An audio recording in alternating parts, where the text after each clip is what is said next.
ಎಲ್ಲರಿಗೂ ನಮಸ್ಕಾರ.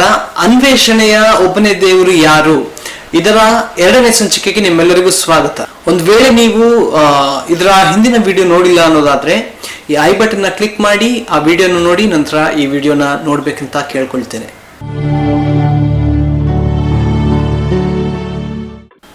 ಪ್ರಾರಂಭ ಮಾಡೋದಕ್ಕಿಂತ ಮುಂಚೆ ನಿಮ್ಮಲ್ಲಿ ಒಂದು ವಿನಂತಿ.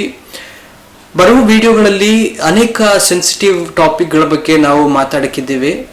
ಸೊ ನಿಮ್ಮ ಧರ್ಮದ ಸ್ವಾಭಿಮಾನವನ್ನ ನೀವು ಒಂದು ಸೈಡ್ಗಿಟ್ಟು ಸತ್ಯವನ್ನ ತಿಳ್ಕೊಳ್ಳೋದಕ್ಕೆ ಮಾತ್ರ ನಮ್ಮ ವಿಡಿಯೋಗಳನ್ನ ನೋಡಿ ಅಂತ ನಿಮ್ಮಲ್ಲಿ ಕೇಳ್ಕೊಳ್ತೇನೆ. ಒಂದು ವಸ್ತುಗೆ ಬೇರೆ ಬೇರೆ ಭಾಷೆಗಳಲ್ಲಿ ಬೇರೆ ಬೇರೆ ಉಚ್ಚಾರ ಇರೋ ಹಾಗೆ ದೇವರಿಗೆ ಇರುವಂತ ಅನೇಕ ಹೆಸರುಗಳನ್ನ ನಾವು ನೋಡ್ಬೋದು. ವೇದ ಉಪನಿಷತ್ತುಗಳಲ್ಲಿ ಬ್ರಹ್ಮ ಅಂದ್ರೆ ಆತ್ಮ ಅನ್ನುವಂತ ಅರ್ಥ ಕೊಡುತ್ತೆ.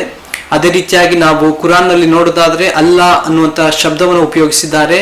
ಅಲ್ಲಾ ಅನ್ನುವಂತ ಅರಬ್ಬಿ ಭಾಷೆಯ ಅರ್ಥ ದೇವ್ರು ಅಂತ ಇದೆ. ಜೈನರಲ್ಲಿ ಮತ್ತೆ ಬೌದ್ಧರಲ್ಲಿ ನಾವು ನೋಡೋದಾದ್ರೆ ಅರಹಂತ ಅಂತ ಹೇಳ್ತಾರೆ. ಅರಹಂತ ಅಂದ್ರೆ ಯೋಗ್ಯನು ಅಥವಾ ಪರಿಶುದ್ಧನು ಅನ್ನುವಂತ ಅರ್ಥ ಕೊಡುತ್ತೆ.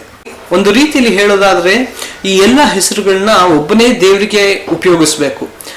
ಆದ್ರೆ ನಮ್ಮಲ್ಲಿ ಈ ಅನೇಕ ಹೆಸರುಗಳ ಅನೇಕ ರೂಪವುಳ್ಳ ದೇವರುಗಳಿದ್ದಾರೆ. ಈ ಬಹುದೇವರ ಉಪಾಸನೆ ಹೇಗೆ ಬಂತು ಭಾರತದಲ್ಲಿ ಅನ್ನುವಂಥದ್ರ ಬಗ್ಗೆ ನಾವು ಇತಿಹಾಸದಲ್ಲಿ ನೋಡೋದಾದ್ರೆ ನಾವು ತಿಳ್ಕೊಳ್ಬಹುದು. ಇತಿಹಾಸ ಅಂದ್ರೆ ದಾಖಲೆ ಸಹಿತವಾದ ಆಧಾರವುಳ್ಳ ಸತ್ಯಗಳನ್ನ ಇತಿಹಾಸ ಅಂತ ಕರೀತಾರೆ. ಹಾಗಾಗಿ 100% ನಾವು ಇತಿಹಾಸನ ನಂಬಬಹುದಾಗಿದೆ. ಹಾಗಾದ್ರೆ ಭಾರತದ ಇತಿಹಾಸ ಏನ್ ಹೇಳುತ್ತೆ? ನಮ್ಮ ಸ್ಕೂಲ್ ಕಾಲೇಜ್ನಲ್ಲಿ ಕಲ್ತಿರುವ ಇತಿಹಾಸದಿಂದನೇ ನಾವು ಪ್ರಾರಂಭಿಸೋದಾದ್ರೆ ಹಿಂದೂಗಳಿಗೆ ಹಿಂದೂ ಅನ್ನುವಂಥ ಹೆಸರು ಹೇಗೆ ಬಂತು? ಸಿಂಧು ಬಯಲಿನಲ್ಲಿ ಇದ್ದಂಥ ಜನರನ್ನ ಸಿಂಧುಗಳು ಅಂತ ಕರೀತಾ ಇದ್ರು. ಆನಂತರವಾಗಿ ಆ ಸಿಂಧು ಶಬ್ದ ಹೋಗಿ ಹಿಂದೂ ಆಯ್ತು. ಇದನ್ನ ನಾವು ನಮ್ಮ ಕಾಲೇಜ್ನಲ್ಲಿ ಅಥವಾ ಸ್ಕೂಲ್ನ ಇತಿಹಾಸದ ಒಂದು ಪಾಠಗಳಲ್ಲಿ ನಾವು ನೋಡ್ಬೋದು. ಸುಮಾರು ಕ್ರಿಸ್ತಪೂರ್ವ 1500 ಮತ್ತು ಕ್ರಿಸ್ತಪೂರ್ವ 1000 ಈ ನಡುವೆ ಆರ್ಯರು ಮಧ್ಯ ಏಷ್ಯಾದಿಂದ ಉತ್ತರ ಭಾರತಕ್ಕೆ ಬಂದು ನೆಲೆಸಿದ್ರು.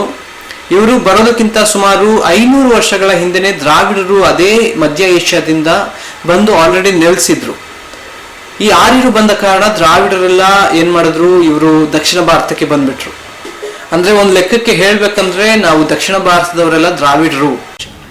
ಈ ಕಾಲದ ವಿಷಯಗಳನ್ನ ನಾವು ವೇದಗಳಲ್ಲಿ ನೋಡಬಹುದು. ವೇದಗಳನ್ನ ಹಿಂದೂಗಳು ದೈವಿಕ ಗ್ರಂಥ ಅಂತ ನಂಬ್ತಾರೆ.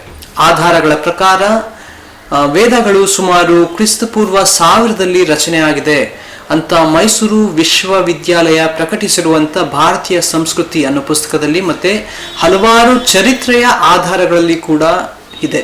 ಹಿಂದೂಗಳು ತಾವು ವಲಸೆ ಬಂದಂತ ಪ್ರದೇಶದಿಂದ ಕೆಲವು ಪ್ರಾರ್ಥನೆಗಳನ್ನ ಬಾಯ್ಪಾಠವಾಗಿ ಕಲಿತಿದ್ರು. ಹೀಗೆ ಬಾಯ್ಪಾಠವಾಗಿ ಕಲಿತಂತ ಪ್ರಾರ್ಥನೆಗಳ ಸಂಗ್ರಹವೇ ವೇದ. ಈ 4 ವೇದಗಳ ಸಂಭಾಷಣೆಗೆ ಅನುಸಾರವಾಗಿ ಉಪನಿಷತ್ತುಗಳು ರಚಿಸಲ್ಪಟ್ಟಿತ್ತು. ಹಾಗೆ ಮೊದಲು 4 ವೇದಗಳು, ಅನಂತರ ಉಪನಿಷತ್ತುಗಳು, ಆನಂತರ ಆಗಮ, ಸ್ಮೃತಿ ಇತ್ಯಾದಿಗಳು ಬೆಳೆದವು. ಮೊದಲೇ ನಾನು ಹೇಳಿದ ಪ್ರಕಾರ ಈ ವೇದಗಳನ್ನ ಹಿಂದೂಗಳು ದೈವಿಕ ಗ್ರಂಥಗಳು ಅಂತ ಕರೀತಾರೆ. ಹಾಗಾದ್ರೆ ಈ ವೇದಗಳ ಮೂಲ ಸ್ಥಳ ಯಾವುದು? ಹಿಂದೂಗಳು ಮಧ್ಯ ಏಷ್ಯಾದಿಂದ ಬಂದ್ರು ಅಂತ ನಾನು ಹೇಳಿದೆ. ಮಧ್ಯ ಏಷ್ಯಾದ ಯಾವ ಭಾಗದಿಂದ ಹಿಂದೂಗಳು ವಲಸೆ ಬಂದ್ರು? ಮತ್ತೆ ಈ ವೇದಗಳಲ್ಲಿ ದೈವಿಕ ಗ್ರಂಥ ಅಂತ ನಂಬುವಂತ ಈ ವೇದಗಳಲ್ಲಿ ಆ ಒಬ್ಬನೇ ದೇವರ ಬಗ್ಗೆ ಏನು ಬರೆದಿದೆ?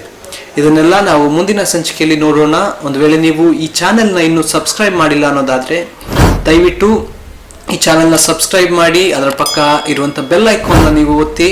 ಬೆಲ್ ಐಕಾನ್ನ ನೀವು ಒತ್ತಿದ್ರೆ ನಮ್ಮ ವಿಡಿಯೋಗಳ ನೋಟಿಫಿಕೇಶನ್ ನಿಮಗೆ ತಕ್ಷಣ ಸಿಗುತ್ತೆ. ನೀವು ಸುಲಭವಾಗಿ ನಮ್ಮ ವಿಡಿಯೋಗಳನ್ನ ಒಂದನ್ನು ತಪ್ಪದೇ ನೋಡಬಹುದು. ಮತ್ತೆ ಆದಷ್ಟು ಈ ವಿಡಿಯೋಗಳನ್ನ ನೀವು ನಿಮ್ಮ ಸೋಷಿಯಲ್ ಪ್ಲಾಟ್ಫಾರ್ಮ್ನಲ್ಲಿ ಶೇರ್ ಮಾಡಿ, ನಿಮ್ಮ ಪರಿವಾರದವರಿಗೆ ಶೇರ್ ಮಾಡಿ, ನಿಮ್ಮ ಫ್ರೆಂಡ್ಸ್ಗಳಿಗೆ ಶೇರ್ ಮಾಡಿ ಅಂತ ನಿಮ್ಮೆಲ್ಲರಲ್ಲಿ ನಾನು ಕೇಳ್ಕೊಳ್ತೀನಿ. ಮತ್ತೆ ಸಿಗೋಣ ಮುಂದಿನ ವಿಡಿಯೋದಲ್ಲಿ. ಅಲ್ಲಿ ತನಕ ನಮಸ್ಕಾರ.